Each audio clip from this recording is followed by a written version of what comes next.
Hello बच्चों। आज बच्चों यहाँ पे हम करेंगे सीबीएसई का सैंपल पेपर फिजिक्स का, वो भी 2025, जो आपके एग्जाम में आने वाले क्वेश्चंस के लिए एक पैटर्न है। तो चलिए हम सैंपल पेपर को स्टार्ट करने के लिए सबसे पहले सेक्शन 1 से लेते हैं। तो सेक्शन 1 का ये फर्स्ट क्वेश्चन आपके सामने है। क्वेश्चंस में कहा गया है कि अ यूनिफॉर्म इलेक्ट्रिक फील्ड है जो पॉइंटेड है कहाँ पे, इन पॉजिटिव एक्स डायरेक्शन में exist in a region. Questions को करने से पहले मैं आपको इसको डायग्राम से समझाऊंगा तो आप बहुत आसानी से समझ जाएंगे। तो चलिए, यहाँ पे मैंने एक एक्स एक्सिस और एक वाई एक्सिस ली है, और आप जानते हैं जहां पे एक्स एक्सिस वाई एक्सिस एक दूसरे को मीट करती है वो पॉइंट कहलाता है ओरिजिन। अब देखिए, यहाँ पे आपसे क्वेश्चन में कहा गया कि यूनिफॉर्म इलेक्ट्रिक फील्ड है जो किधर की तरफ डायरेक्शन है, पॉजिटिव एक्स डायरेक्शन में। तो हम उसको ड्रॉ कर लेते हैं। ये मैंने ड्रॉ कर लिया ब्लू लाइन से इलेक्ट्रिक फील्ड जो कि आपका पॉजिटिव एक्स डायरेक्शन में लाई कर रहा है। जैसे जैसे क्वेश्चन में कहते जा रहा है वैसे वैसे हम करते जाएंगे, क्वेश्चन करना बहुत ही आसान हो जाएगा। फिर आपसे कहा गया कि लेट एक पॉइंट ए है जो कहाँ पे, ओरिजिन पे। तो चलिए हम ए पॉइंट को बना लेते हैं ओरिजिन पे। ये मैंने ए पॉइंट ड्रॉ कर लिया ओरिजिन पे। फिर आपसे कहा कि बी पॉइंट जो है वो एक्स एक्सिस पर है, वो भी उससे कितना, +1 पे। तो यदि हम, आप जानते हैं कि प्लस एक्सिस प्लस की तरफ अगर मूव करते हैं तो ओरिजिन से हमें इधर की तरफ मूव करना है, और नेगेटिव के लिए हमें अगर मूव करना है तो इधर से लेफ्ट साइड से मूव करेंगे। तो यहाँ पे आपको +1 दे रखा है, इसका मतलब यहाँ पे जो बी पॉइंट है वो एक्स एक्सिस के राइट साइड पे है, वो भी कितनी डिस्टेंस पे प्लेस है, 1 सेंटीमीटर की डिस्टेंस पे प्लेस है। फिर आपसे कहा गया कि सी पॉइंट जो है वो कहाँ पे लाई कर रहा है, वाई एक्सिस पे, और वो भी प्लस में। प्लस में तो हम ऊपर चलेंगे, माइनस में होता तो हम नीचे चलते। तो हम यहाँ पे वाई एक्सिस पे एक पॉइंट सी ड्रॉ कर लेते हैं जो खुद अपने आप में कितनी डिस्टेंस पे है, 1 सेंटीमीटर की डिस्टेंस पर है। अब आपसे यहाँ पे कहा जा रहा है कि पोटेंशियल निकालना है ए पे, बी पे, सी पे, और निकालने के बाद आपको ये चेक करना है कि इसमें से कौन सा आंसर उसको सेटिस्फाई कर पाता है। तो चलिए, इसको करने के लिए सबसे पहले हम यहाँ पे क्या ड्रॉ कर लेते हैं, इक्को पोटेंशियल लाइन ड्रॉ कर लेते हैं। तो ये डॉटेड लाइन जो है इक्को पोटेंशियल लाइन है। ये लाइन ऐसी होती है जहाँ पे हर एक पॉइंट पे पोटेंशियल क्या होता है, सेम होता है। तो आप नोटिस करेंगे बच्चों यहाँ पे कि जो सी पॉइंट और ए पॉइंट है वो एक ही इक्को पोटेंशियल लाइन पे लाई कर रहा है। इसका मतलब यहाँ पे जो पोटेंशियल ए पे और जो सी पे पोटेंशियल है वो आपका सेम है। दूसरा बच्चों, यहाँ से जब ए से हम बी की तरफ आ रहे हैं तो यहाँ पे पोटेंशियल एक ही लाइन पर लाई नहीं कर रहा है, इसका मतलब यहाँ पे पोटेंशियल सेम नहीं होगा। तो हमने ये पढ़ रखा है जैसे जैसे हम इलेक्ट्रिक फील्ड की डायरेक्शन में चलते हैं तो पोटेंशियल क्या होता जाता है, डिक्रीज होता जाता है। डिक्रीज के लिए मैं माइनस लगा देता हूँ, तो पोटेंशियल क्या होता जाता है, डिक्रीज होता जाता है। इसका मतलब ए पॉइंट पे जो पोटेंशियल होगा वो ज्यादा होगा किससे, बी पॉइंट से। तो देखिए, अब आपको ये वाला ऑप्शन तो यहाँ पे दे ही नहीं रखा है बच्चों, लेकिन यहाँ पे देखेंगे तो वी ए ग्रेटर देन किससे दे रखा है, बी बी से। तो ये ऑप्शन बी पे लाई कर रहा है, तो ये हमारा करेक्ट है। तो चलिए मैं इसके लिए आपको लिख भी देता हूं ताकि आप यहाँ से नोट कर लीजिएगा। देखिए मैंने लिखा क्या है कि बी ए और बी सी सेम है, वही जो भी मैंने समझाया था। क्यों सेम है, क्योंकि ये लाई कर रहा है सेम इक्वल पोटेंशियल लाइन पे। दूसरा क्या है कि हम जानते हैं कि पोटेंशियल जो होता है वो डिक्रीज हो जाता है डायरेक्शन ऑफ इलेक्ट्रिक फील्ड में। इसका मतलब ए पॉइंट पे पोटेंशियल किससे ज्यादा होगा, बी से। तो आप इसमें से अगर ऑप्शन मिलाएंगे तो या तो ये ऑप्शन होना चाहिए या ये। तो यहाँ पे ये वाला ऑप्शन अवेलेबल नहीं है, लेकिन ये वाला ऑप्शन अवेलेबल कौन से पॉइंट में है, आपका बी। तो ऑप्शन बी इज आपका करेक्ट आंसर। बढ़ते हैं नेक्स्ट क्वेश्चन पे। तो नेक्स्ट क्वेश्चन आपके पास सेकंड क्वेश्चन है। यहाँ पे आपसे कहा गया कि a conducting wire connect two charges, दो स्फीयर है जिनकी रेडियस r1 और r2 है, उनको एक वायर से जोड़ा गया, और वायर से जोड़ने के बाद वो अपने आप में क्या बना लेते हैं, इक्विलिब्रियम में आ जाते हैं।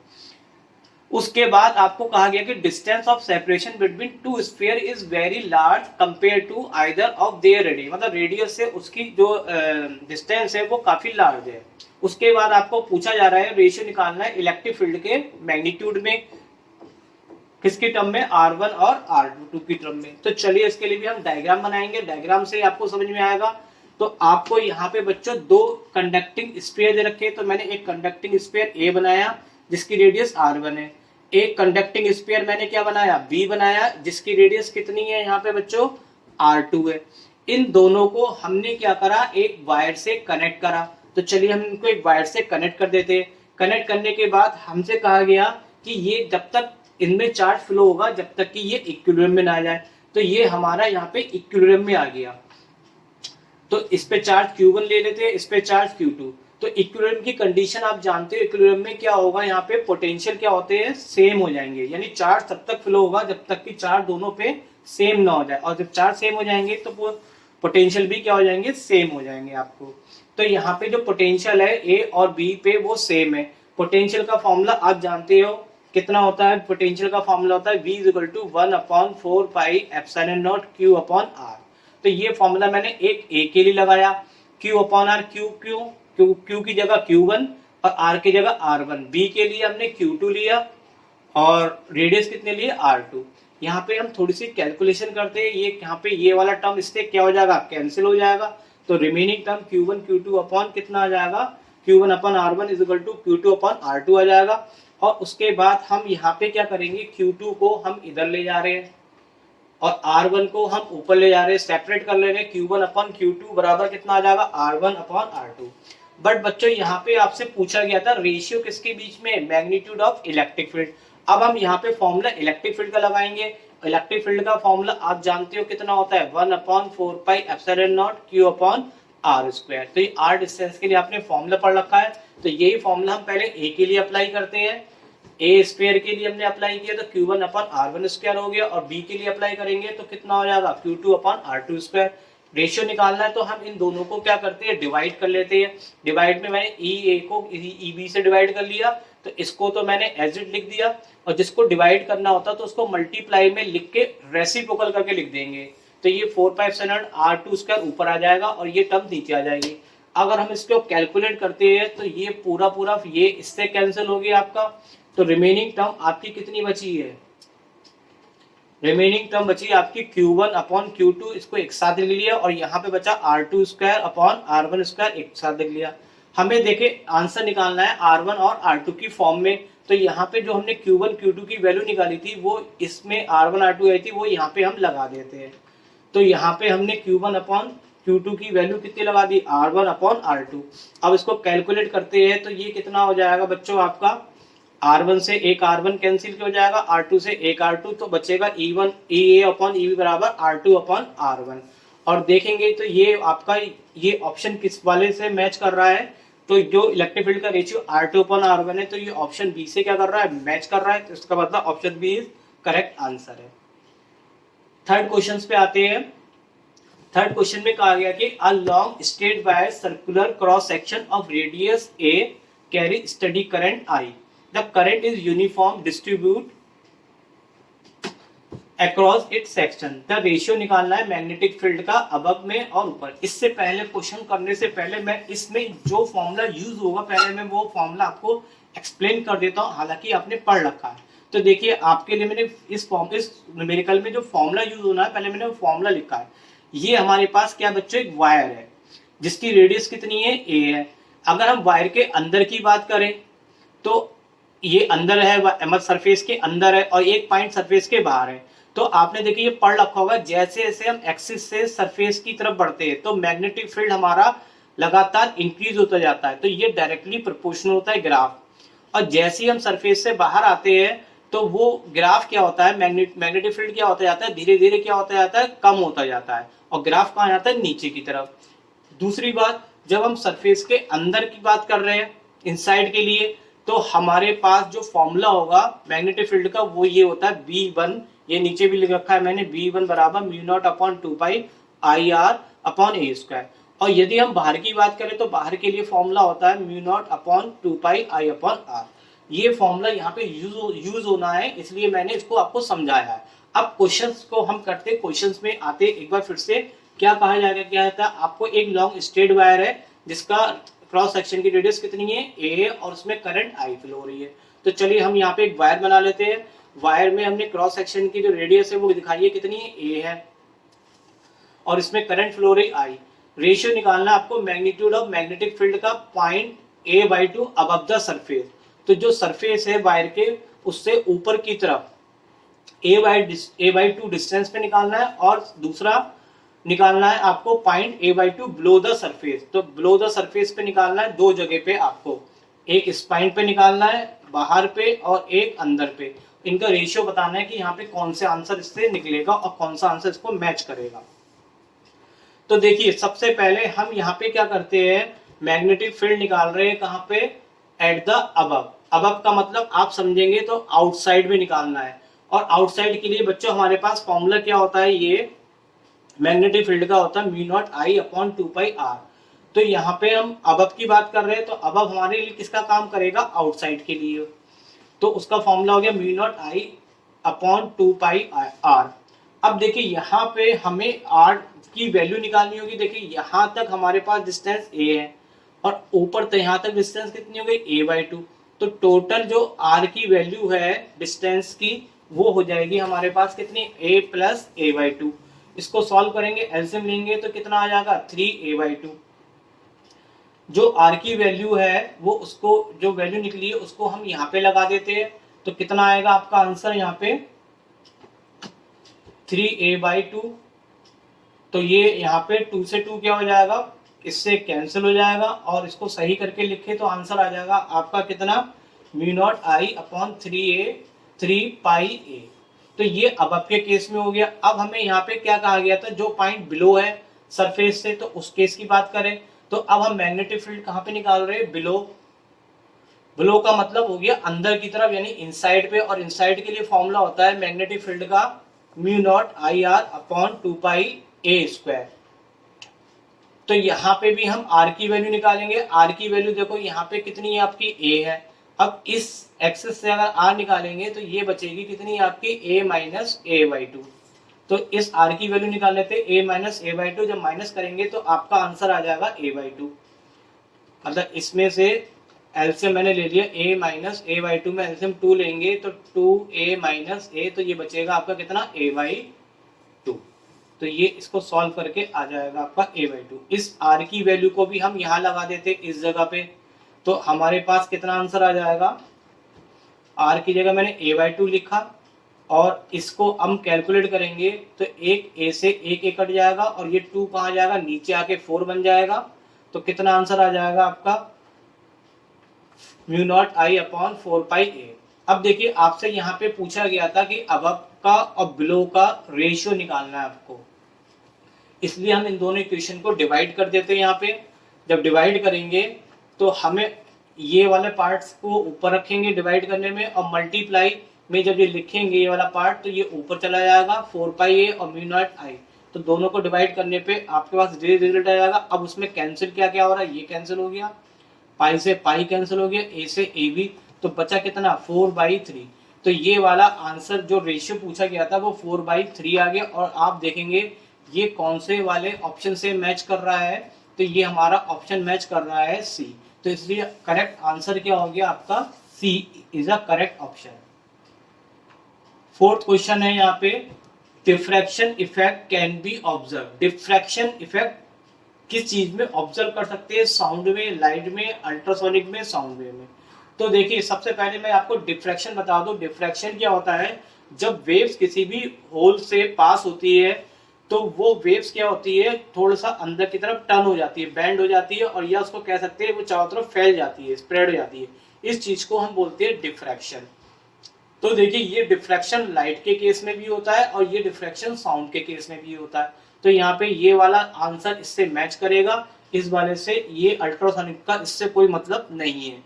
तो यहाँ पे डिफ्रैक्शन को मैंने लिख भी दिया है। डिफ्रैक्शन क्या है, डिफ्रैक्शन इफेक्ट एक ऐसा इफेक्ट होता है जिसमें लाइट जो वेव होती है बेंडिंग हो जाती है या स्प्रेड हो जाती है। तो ये देखिए स्प्रेड हो रही है लाइट वेव्स, जब वो किसी ऑब्स्टेकल या फिर किसी ओपनिंग एरिया से पास होती है।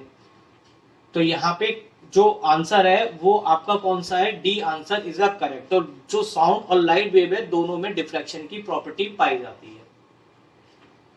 फिफ्थ क्वेश्चन पे आते हैं, capacitor consist two parallel plate दे रखा है, एरिया क्रॉस सेक्शन। तो जो जो दे रखा है लिख लेते हैं। एरिया आपको दे रखा है क्रॉस सेक्शन का 0.011 मीटर स्क्वायर। फिर आपको दे रखी है डिस्टेंस। डिस्टेंस को हम लिखेंगे किससे, डी से लिख लेते हैं। डी बराबर 0.0001 मीटर। और आपको नेक्स्ट दे रखा है कि voltage across plate at the rate 10⁸ volt पर सेकेंड, यानी कि वोल्ट पर सेकेंड का मतलब वोल्टेज अपॉन टाइम। तो dv अपॉन dt आपको दे रखा है, चेंज हो रहा है टाइम के रेस्पेक्ट में। और अब आपसे पूछा क्या जा रहा है, डिस्प्लेसमेंट करंट पूछा जा रहा है। डिस्प्लेसमेंट करंट को लिखते हैं id। तो देखिए यहाँ पे डिस्प्लेसमेंट जो करंट है वो आपने पढ़ रखा है, उसके लिए फॉर्मूला। तो डिस्प्लेसमेंट करंट के लिए जो फॉर्मूला होता है वो होता है epsilon naught d phi upon D t. अब देखिए बच्चों, यहाँ पे हमारे पास फाई अवेलेबल नहीं है, टाइम तो चलिए हो जाएगा। तो फाई का फॉर्मूला में पढ़ा है, फ्लक्स जो होता है वो इलेक्ट्रिक फील्ड और एरिया के प्रोडक्ट के बराबर होता है। अब इलेक्ट्रिक फील्ड का एक फॉर्मूला आपने पढ़ा होगा, E बराबर minus d v upon d r, यानी कि रिलेशन होता है ये electric field and potential gradient में। इस फॉर्मूले को हम नॉर्मली इस तरीके से यूज करते हैं, V अपॉन डी, यानी कि डी वी की जगह V और डी आर की जगह D, और नेगेटिव साइन यहाँ पे नहीं लेते मैग्नीट्यूड में। तो इलेक्ट्रिक फील्ड का जो ये फॉर्मूला है वो E बराबर V अपॉन डी को मैं यहाँ पे लगा देता हूँ। E की जगह मैंने क्या लगा दिया, यहाँ पे V अपॉन डी लगाया। अब ये जो वैल्यू फाई की हमारे पास आई है, वी ए अपॉन डी, उसको हम यहाँ पे लगा देते हैं। तो इससे आई डी बराबर कितना आ जाएगा बच्चों आपका पास, D upon D T V A upon D. अब देखिए जो चीज कांस्टेंट है वो तो बाहर आ जाएगी, तो यहाँ पे ये ए और डी दोनों कांस्टेंट है, वो उसको बाहर ले लेते हैं। अब रिमेनिंग टर्म में क्या बचा, d v upon D t. अब देखिए यहाँ पे हमारे पास सारी वैल्यू अवेलेबल है, कैसे मैं आपको दिखाता चलता हूँ। एप्सिलॉन नॉट की वैल्यू होती है 8.85 इंटू 10 की पावर माइनस 12। एरिया आपको गिवन है 0.001, डिस्टेंस भी गिवन है 0.001, और यहाँ पे dv अपॉन dt भी आपको मालूम है 10 की पावर 8। चलिए इसको कैलकुलेट करते हैं। तो देखिए कैलकुलेट करेंगे तो एक पॉइंट ये हटाया तो 1 2 3 4 नीचे, तो ऊपर 4 करने के लिए 10 आ जाएगा। 10 आने पे ये आ जाएगा आपका 8.85 इंटू 10 की पावर माइनस 12। 10 और 1 कितना हो जाएगा, 9। और इसको अगर हम सॉल्व करेंगे तो 8.85 इंटू 10 की पावर माइनस 3 बचेगा। तो यहाँ पे आपका जो आंसर है वो आ जाएगा सॉल्व होके 8.85 10 की पावर माइनस 3। अब आप यहाँ पे ये वाला आंसर मैच कर लीजिए, कौन सा वाला ऑप्शन आपका मैच कर रहा है यहाँ पे। तो first option is a correct answer है, क्योंकि फर्स्ट ऑप्शन यहाँ पे इससे मैच करता है। अगला क्वेश्चन है, in LCR circuit the voltage across resistance, capacitance and inductance is 10 volt each. यानी कि देखिए आपको वोल्टेज तीनों में दे रखा है। किन तीनों में दे रखा है, रेजिस्टेंस में वोल्टेज दे रखा है, रेजिस्टेंस के वोल्टेज को VR, कैपेसिटेंस के वोल्टेज को BC, और इंडक्टेंस के वोल्टेज को लिखते हैं VL। तो ये तीनों के लिए जो वैल्यू है वो सेम है, ईच 10 वोल्ट। अगर ये वोल्ट सेम है तो हम जानते हैं कि हमें ये पता चल गया कि तीनों के पोटेंशियल सेम है। अब इनका formula B is equal to, देखिए ओम्स लॉ होता है IR। तो देखिए IR होता है, तो VR की जगह हमने कितना लगाया, IR। VC वोल्टेज की जगह था IXC। XC का मतलब होता है रेजिस्टेंस का काम करती है, कैपेसिटिव रिएक्टेंस कहलाती है। और VL का फॉर्मूला होता है IXL। यहाँ पे XL क्या है, ये भी रेजिस्टेंस है, लेकिन इसको बोलते हैं इंडक्टिव रिएक्टेंस। अब इनमें से I सब में कॉमन कोई कट जाएगा, तो यानी कि ये तीनों रेजिस्टेंस जो है वो आपस में क्या होंगे, इक्वल होंगे। अब आपसे देखिए यहाँ पे इम्पीडेंस का फॉर्मूला निकाले। इम्पीडेंस क्या होती है, सर्किट की टोटल रेजिस्टेंस। तो टोटल रेजिस्टेंस का फॉर्मूला एलसीआर सर्किट में होता है R square is equal to XL square minus XC square. अब आपको देखिए यहाँ पे कहा जा रहा है कि capacitor is short circuited the voltage across impedance. तो आपका जब कैपेसिटर शॉर्ट सर्किट हो जाता है, शॉर्ट सर्किट का मतलब है कि कैपेसिटर हमारा खराब हो गया है। जब कैपेसिटर बच्चों खराब हो जाएगा तो वो करंट को डायरेक्ट पास कर देगा एज इट, उसमें कोई भी चेंज नहीं करेगा। तो उस केस में क्या होगा बच्चों, यहाँ पे मैं लिख देता हूँ, जब कैपेसिटेंस पर शॉर्ट सर्किट होगा तो वो करंट को डायरेक्टली पास कर देगा। जब करंट को डायरेक्टली पास करेगा तो उसमें कोई भी रेजिस्टेंस अप्लाई नहीं होगा, यानी कि कैपेसिटर में जो रेजिस्टेंस था XC वो कितना हो जाएगा, 0। तो यहाँ पे हम XC की जगह कितना लगा देंगे, 0 लगा देंगे। तो Z का फॉर्मूला आ जाएगा R square plus XL square. अब आप देखिए तो XL किसके बराबर है, हमारा R के बराबर है। तो XL की जगह हमने R लिख लिया। तो यहाँ पे हमारे पास आ गया Z बराबर, सॉल्व करने पे R स्क्वायर कितना हो गया, 2R स्क्वायर, अंडर रूट से R का स्क्वायर अंडर रूट से कट जाएगा तो अंडर रूट से आर बाहर आके आर रूट 2 हो जाएगा। हमें फाइंड करना था inductance, voltage across inductance. Voltage across inductance का मतलब वी एल निकालना है और वी एल का फॉर्मूला होता है आई एक्सएल। आई का फॉर्मूला लगाते हैं वोल्टेज अपॉन रेजिस्टेंस, तो वोल्टेज यहाँ पे क्या है वी है और रेजिस्टेंस यहाँ पे कौन सा है, पूरे सर्किट के लिए कितना है जेड है। और देखिए वोल्टेज की वैल्यू हमारे पास पता थी सब में कितना है 10 वोल्ट है और इम्पीडेंस अभी हमने निकाला कितना आया पूरे सर्किट के लिए आर रूट 2, जब हमारा कैपेसिटर यहाँ पे शॉर्ट सर्किट हो गया उस केस में। तो यहाँ पे आर से आर क्या हो जाएगा कैंसिल, तो बचा हुआ आंसर कितना आ जाएगा 10 अपॉन रूट 2। तो देखेंगे ये वाला ऑप्शन आपका किससे मैच करता है 10 अपॉन रूट 2, तो ये ऑप्शन मैच कर रहा है आपका सी वाले ऑप्शन से। तो यहाँ पे इसका आंसर हो गया सी इज द करेक्ट आंसर। आगे नेक्स्ट बढ़ते हैं 7th क्वेश्चन पे। 7th क्वेश्चन में मैच करने को दिया जा रहा है और यहाँ पे ये क्वेश्चन जो है इलेक्ट्रोमैग्नेटिक वेव से आया है, वो भी ये पूछा जा रहा है कि ये सारी वेव कब सोर्स कौन है, मतलब कहाँ से ये प्रोड्यूस होती है। तो थोड़ा लर्निंग वाला टॉपिक है ये, तो आप इसको यहाँ ध्यान से याद कर लीजिएगा, इसके यूजेस भी बच्चों बहुत पूछे जाएंगे। तो चलिए मैं आपको बता दूं, इंफ्रारेड का जो सोर्स होता है वो vibration of atom and molecule, तो फर्स्ट को एस से मैच कर देंगे। रेडियो का जो सोर्स होता है वो कौन होता है, rapid vibration of electron in arrears. और लाइट का जो सोर्स होता है वो इलेक्ट्रॉन्स होते हैं इन एटम, जब इमिट होती है they move from higher to lower energy level. और माइक्रोवेव का क्या हो गया, क्लेस्ट्रॉन वॉल्व हो गया। तो यहाँ पे ये वाला ऑप्शन देखिए किसके मैच कर रहा है, तो ये वाला ऑप्शन हमारा मैच कर रहा है बी वाले पार्ट से। 1 का मैं एक बार मिटा देता हूँ, फिर से मैं आपको करता हूँ। 1 का मैच कर रहा है एस से, तो ये 1 का एस से। 2 का मैच कर रहा है पी से, तो 2 का पी से।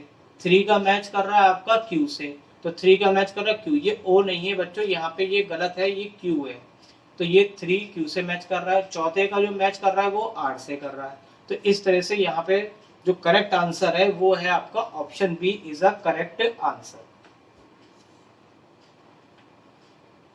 8th क्वेश्चन पे आते हैं, the distance of closest approach of an alpha particle is d when it move with velocity v toward the nucleus. तो चलिए हम डायग्राम को पहले बनाते हैं। डायग्राम में हमें एक न्यूक्लियस दे रखा है, यू नो वेरी वेल कि न्यूक्लियस पे चार्ज कितना होता है Ze, पॉजिटिवली चार्ज होता है। अब कोई अल्फा पार्टिकल है आपका जो स्पीड v से मूव करता हुआ इस न्यूक्लियस की तरफ आ रहा है। तो जब वो इसकी तरफ आएगा तो बच्चों वो आने में क्या होगा, देखिए जब वो यहाँ तक चलता हुआ आएगा तो अल्फा पार्टिकल पे चार्ज क्या होता है प्लस का 2e और न्यूक्लियस पे भी क्या होता है प्लस, तो ये एक दूसरे पे क्या लगाने लगेंगे, रिपल्शन फोर्स लगाने लगेंगे। तो ये जब इसकी तरफ आएगा तो इसके पास एक काइनेटिक एनर्जी होगी जिसके कारण वो यहाँ से चलता हुआ आ रहा है। तो धीरे धीरे इसकी काइनेटिक एनर्जी कम होती आएगी क्योंकि इसके बीच में यहाँ पे पोटेंशियल एनर्जी लगेगी जो इसको रिपल्शन फोर्स देगी। तो यहाँ पे एक ऐसा पॉइंट मिलेगा जहां तक ये इसके नजदीक आ जाएगा लेकिन आगे नहीं जा पाएगा।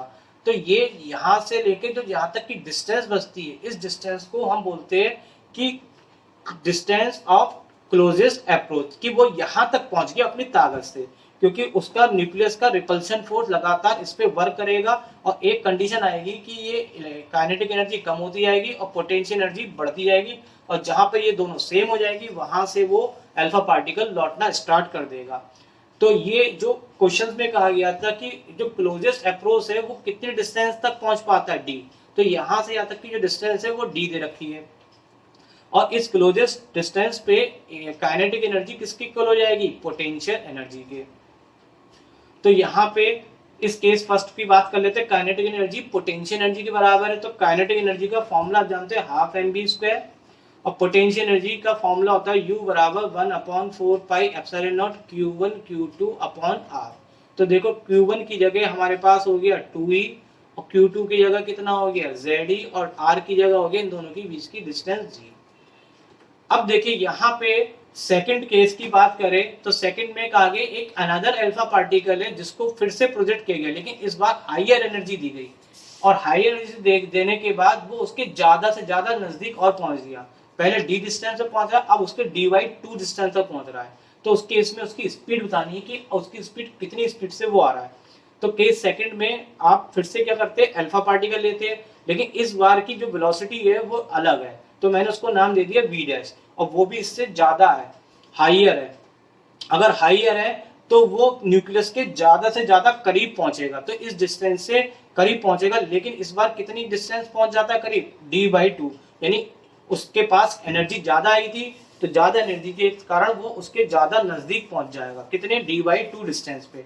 तो आपको ये बताना था इस केस में इसकी वेलोसिटी कितनी होगी। तो इस केस के लिए भी हम यही कंडीशन लगाएंगे कि इस पॉइंट पर काइनेटिक एनर्जी और पोटेंशियल एनर्जी क्या होगी, आपकी सेम होगी। तो kinetic energy formula half mv² होता है, लेकिन इसमें v की जगह अब इस बार v डैश लगाएंगे, क्योंकि इस बार वो v डैश एनर्जी से आ रहा है। और पोटेंशियल मामले में q1 की जगह तो 2e आ गया और q2 की जगह ze, लेकिन अब डिस्टेंस कितनी हो गई, d/2। अब ये दो इक्वेशन आ गए, इन दोनों इक्वेशन को हम डिवाइड कर लेते हैं। तो देखिए डिवाइड करके क्या क्या रिजल्ट मिलेगा, हाफ m से हाफ m कट जाएगा, ये पूरा 1/4πε पूरा कट जाएगा, ये ऊपर का पार्ट भी कट जाएगा। अब ये d/2 में ऊपर जब हमने सेकेंड इक्वेशन को डिवाइड किया है तो d ऊपर आ जाएगा और d/2 कहाँ आ जाएगा, नीचे, और d से d भी हमारा कैंसिल हो जाएगा, 2 पलट के कहाँ चले जाएगा, ऊपर। तो v dash square upon v square बराबर 2 आ जाएगा, और यहाँ पे इसकी क्रॉस मल्टीप्लाई कर ली तो v डैश स्क्वायर बराबर 2v स्क्वायर, और स्क्वायर हटाएंगे तो अंडर रूट आएगा, तो अंडर रूट से स्क्वायर से कट जाएगा, तो आपके पास आ जाएगा √2v। तो ये आपके पास जो डिस्टेंस है सेकंड, वो जो वेलोसिटी है सेकंड टाइम में पूछी जा रही थी, तो वो कितनी आ गई, √2v। तो देखेंगे ये वाला आंसर आपका किससे मैच करता है, ऑप्शन बी से मैच कर रहा है, इसलिए यहाँ पे ऑप्शन बी क्या आपका करेक्ट हो गया। 9th क्वेश्चन पे आते हैं। A point object is placed at a center of glass sphere of radius 6 cm and refractive index 1.5. The distance of virtual image from the surface. तो चलिए इसको भी हम डायग्राम से ही करेंगे। देखिए डायग्राम में क्या कहा गया आपको, एक ग्लास स्फीयर है, तो ये ग्लास स्फीयर है इसके ऑब्जेक्ट कहाँ प्लेस है, ऑब्जेक्ट जो प्लेस है वो उसके सेंटर पे, तो ये सेंटर है और यहाँ पे मैंने लिख दिया ये ऑब्जेक्ट है। अब हमें इससे एक वर्चुअल इमेज बनानी है। देखिए वर्चुअल इमेज बनाने के लिए किसी भी ऑब्जेक्ट से इमेज बनाते हैं तो हम कम से कम 2 रे लेते हैं, तो हमने यहाँ पे 1 रे ली।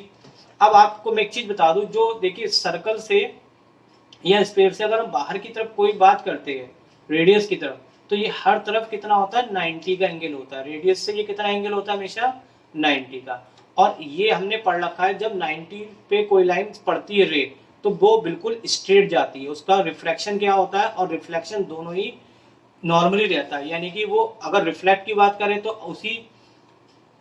उसी पाथ पे जैसे गई थी उसी पाथ पे वापस आ जाएगी, और अगर हम रिफ्रैक्शन की बात करें तो वो आर पार चली जाएगी, लेकिन दोनों केस में स्ट्रेट। अब देखिए ये पूरा स्क्वायर है, तो यहाँ पे ये एंगल 90 है, तो इसलिए ये वाली रे बिल्कुल स्ट्रेट चली जाएगी।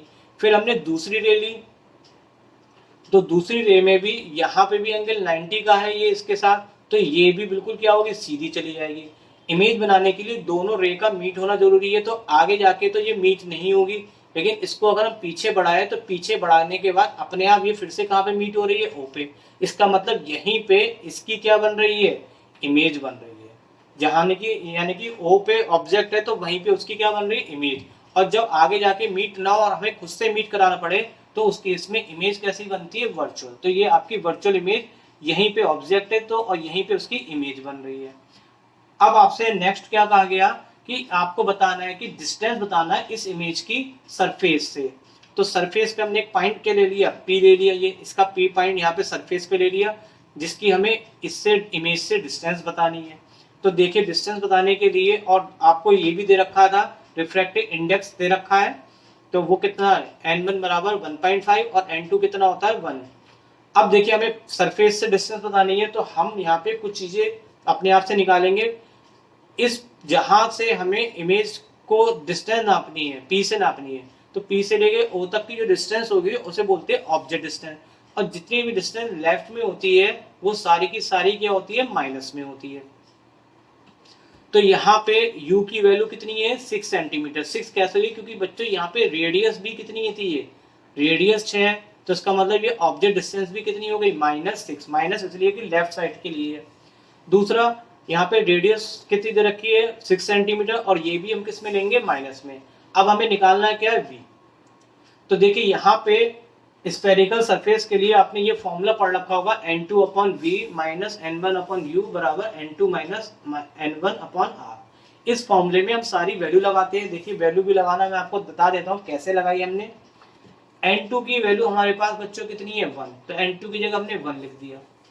n1 की जगह कितनी है 1.5 लिख दिया। u की वैल्यू कितनी है, u की वैल्यू है -6, तो यहाँ पे हमने -6 लिख दिया। n2 की जगह फिर से हमने 1 लिखा और n1 की जगह कितना है 1.5, r की जगह कितना है -6। तो ये सारी वैल्यू हमने यहाँ पे लगा दी। अब इसको हम कैलकुलेट करते हैं। कैलकुलेट करने के लिए ये माइनस और ये माइनस मिलके प्लस हो जाएगा। तो देखिए यहाँ पे क्या आता है, ये दोनों मिलके प्लस हो गए और यहाँ पे 1 में से 1.5 माइनस करेंगे तो ऊपर माइनस का बचेगा। आगे नेक्स्ट स्टेप में ये माइनस से माइनस क्या हो जाएगा, कैंसिल हो जाएगा। और कैंसिल होने के बाद यहाँ पे 0.5 ये तो इधर से आ गया और ये वाले पार्ट को हम उधर ले गए तो ये माइनस का बन गया। अब इन दोनों में एलसीएम ले लेंगे तो एलसीएम हमारा आ जाएगा कितना 6। 0.5 में से 1.5 माइनस करेंगे तो ये बचेगा माइनस का 1 और इसको रेसिप्रोकल करेंगे तो v की वैल्यू कितनी आ जाएगी -6 सेंटीमीटर। माइनस ये दिखा रहा है कि ये इसके p के लेफ्ट साइड में बन रही है, लेकिन डिस्टेंस को यहाँ पे माइनस में नहीं शो कर रखा है, यहाँ पे तो डायरेक्टली लिख रखा है। तो हिसाब से b बराबर कितना हो गया 6 सेंटीमीटर और ऑप्शन आपका करेक्ट हो गया। यहाँ पे कौन सा बच्चों, C option is correct. 10th question पे आते हैं। 10th क्वेश्चन में क्या आ गया, कलर ऑब्जर्व ऑफ सीडी यानी कि कंपैक्ट डिस्क जिसे बोलते हैं उसका किसके कारण होता है। तो चलिए मैं आपसे क्वेश्चन में कहा जा रहा है कि आपके पास एक सीडी है, तो सीडी में बच्चों ये जो कलर्स होते हैं डिफरेंट ये कलर्स कहाँ से आते हैं, इसका रीजन यानी कि इसका सोर्स क्या है, इनमें से आपको बताना है इनमें से इसका कौन सा सोर्स है। तो इसको समझने के लिए सबसे पहले मैं आपको उसकी थ्योरी बताता हूँ ताकि आप अच्छे से समझ जाए। जो कंपैक्ट डिस्क होती है उसमें कई सारी फाइन सर्कुलर लाइंस होती है, यानी कि ये छोटी छोटी इस तरह से, थोड़ा मेरा शायद डायग्राम हाथ से सही ना बने तो आप समझ जाएंगे, ये छोटी छोटी लाइनों से बहुत ही मतलब बहुत ही पतली पतली लाइनों से ये बनी होती है पूरी डिस्क, यानी कि इस तरह से पूरी है। तो compact disc contain many fine circular line on it so it act as a diffracting grating. तो ये किसका काम करती है, डिफ्रैक्ट ग्रेटिंग का काम करती है। मतलब क्या है कि जब इस पे हम व्हाइट लाइट फॉल करते हैं तो वो डिफ्रैक्ट कर देती है डिफरेंट कलर को, वो भी अलग अलग एंगल पे। तो सीडी को अलग अलग एंगल से घुमा घुमा के देखेंगे तो हर बार कलर हमें अलग अलग दिखाई पड़ेंगे। तो बस बच्चों यहाँ पे इसका जो मेन रीजन है कलर का बनने का वो है क्या, डिफ्रैक्शन। तो इस हिसाब से यहाँ पे आंसर क्या हो गया हमारा, बी ऑप्शन करेक्ट है। नेक्स्ट क्वेश्चन आते 11 पे। Number of electron made available for conducting by dopant atoms depend strongly upon. Dopant atom का मतलब होता है जिसमें इलेक्ट्रॉन डोनेट करने की पावर होती है। तो आपने टाइप पढ़ा होगा एन टाइप और p type semiconductor. N type में इलेक्ट्रॉन्स होते हैं तो वो क्या कर देते हैं, डोनेट कर देते हैं, उनका डोनर लेवल बहुत हायर होता है। तो यानी कि डोपेंट एटम किस पे डिपेंड करता है, ओनली डोपिंग लेवल पे, टेम्परेचर पे या एनर्जी गैप पे डिपेंड नहीं करता। तो आंसर यहाँ पे ए करेक्ट है। 12th क्वेश्चन पे आ गए हम। इफ कॉपर वायर को स्ट्रेच करा हमने और उसकी रेडियस कम हो गई कितनी, 0.1%, तो कितने परसेंट उसकी रेजिस्टेंस में चेंज हुआ। तो देखिए आपका फॉर्मूला होता है R = ρl/A। यहाँ पे हमने ए से ऊपर नीचे मल्टीप्लाई करी, क्यों मल्टीप्लाई करी मैं अभी बताऊंगा आपको। मल्टीप्लाई करने पे लेंथ इंटू एरिया बन जाएगा वॉल्यूम। मल्टीप्लाई इसलिए करी कि वॉल्यूम जो होता है वो कांस्टेंट रहता है, तो यानी कि वॉल्यूम कांस्टेंट है, रेसिस्टिविटी कांस्टेंट है, तो अब हमारा रिलेशन ए में और आर में आ जाएगा जो हमसे पूछा जा रहा है। ए में भी नहीं पूछ रहा है, ए को थोड़ा सा और हम मॉडिफाई करते हैं, एरिया की जगह हमने लिख दिया πr²। πr² लिखेंगे, इसको सॉल्व करेंगे तो ये आपका आ जाएगा सॉल्व करके π²r⁴।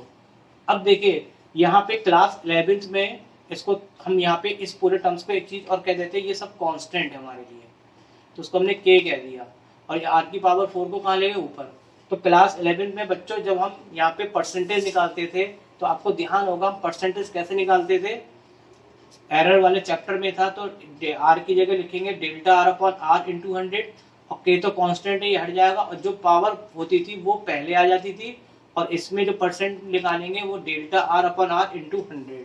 अब देखिए यहाँ पे हमें आर की परसेंटेज देखिए डिक्रीज होने पे, डिक्रीज का केस है तो यहाँ पे हम परसेंट की वैल्यू किस में लगाएंगे, माइनस में, डिक्रीज है ना, तो यहाँ माइनस में इसकी वैल्यू आपको दे रखी है, तो इसकी जगह हम कितना लगाएंगे, -0.1, और इसकी मल्टीप्लाई कर लेंगे तो ये आपके पास किस में परसेंटेज आ जाएगी, रेसिस्टेंस में आपसे परसेंट पूछी गई थी, कितना चेंज होगा, तो वो होगा प्लस का 0.4%।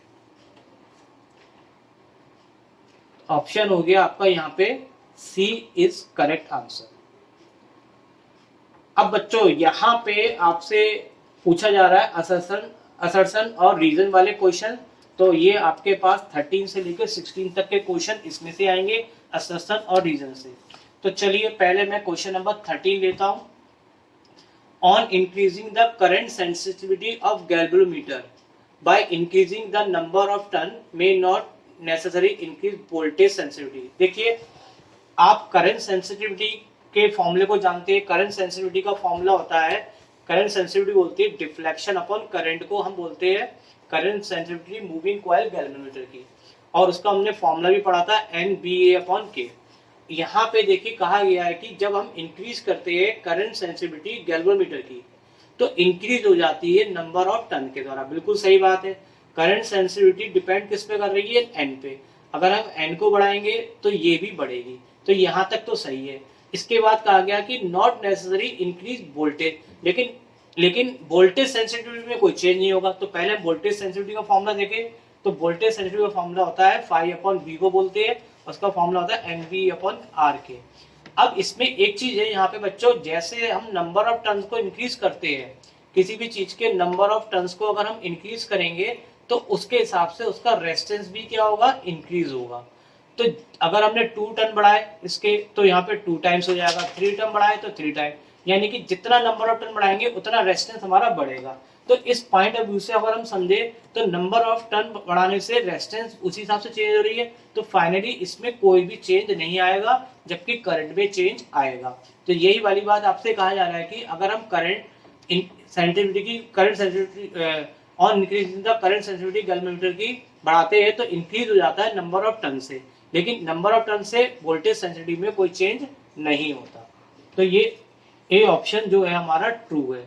सेकंड हमसे रीजन पूछा गया था, रेजिस्टेंस जो कॉइल की है गैल्वेनोमीटर को इंक्रीज हो जाती है नंबर ऑफ टर्न के हिसाब से बढ़ाने पे, तो ये बात भी बिल्कुल सही है। रेजिस्टेंस जितनी बढ़ाएंगे उतना नंबर ऑफ टर्न्स भी बढ़ता जाएगा। तो यहाँ पे ये दोनों ही बातें सही है, और साथ में ये इसका एक तरीके का रीजन भी है। तो इस हिसाब से हमारा यहाँ पे ए आंसर करेक्ट है, क्योंकि ए में क्या है, if both assertion reason are true, दोनों ही ट्रू है, और साथ के साथ रीजन जो है वो करेक्ट एक्सप्लेनेशन है, क्योंकि ये नंबर ऑफ टर्न बढ़ाने से रेजिस्टेंस क्या होती है, बढ़ती है। तो ये इसमें देखेंगे यहाँ पे ऑप्शन ए इसका करेक्ट है। 14 क्वेश्चन पे आते हैं।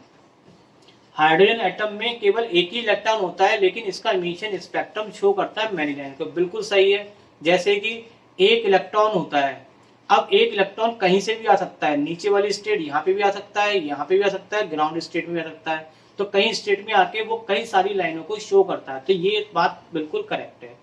फिर दूसरा कहा गया कि in a given sample of hydrogen there are many atoms containing 1 electron. Hydrogen के बहुत सारे इलेक्ट्रॉन एटम्स है, और हर एक एटम में एक इलेक्ट्रॉन है।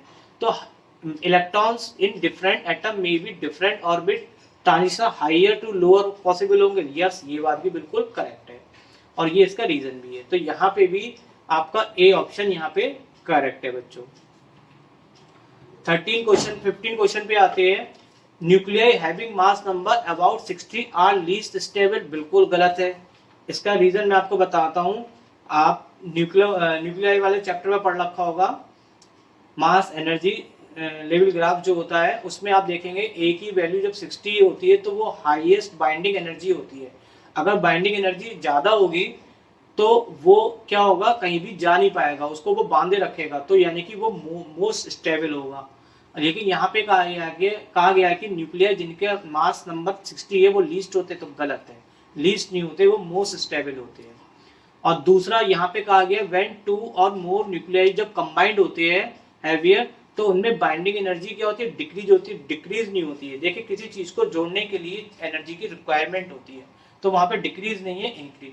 तो ये भी गलत है और ये भी, अब दोनों ही गलत है, तो both assertion and reason are false. तो ये ऑप्शन आपका कौन सा मैच करेगा, यहाँ पे डी ऑप्शन मैच करेगा।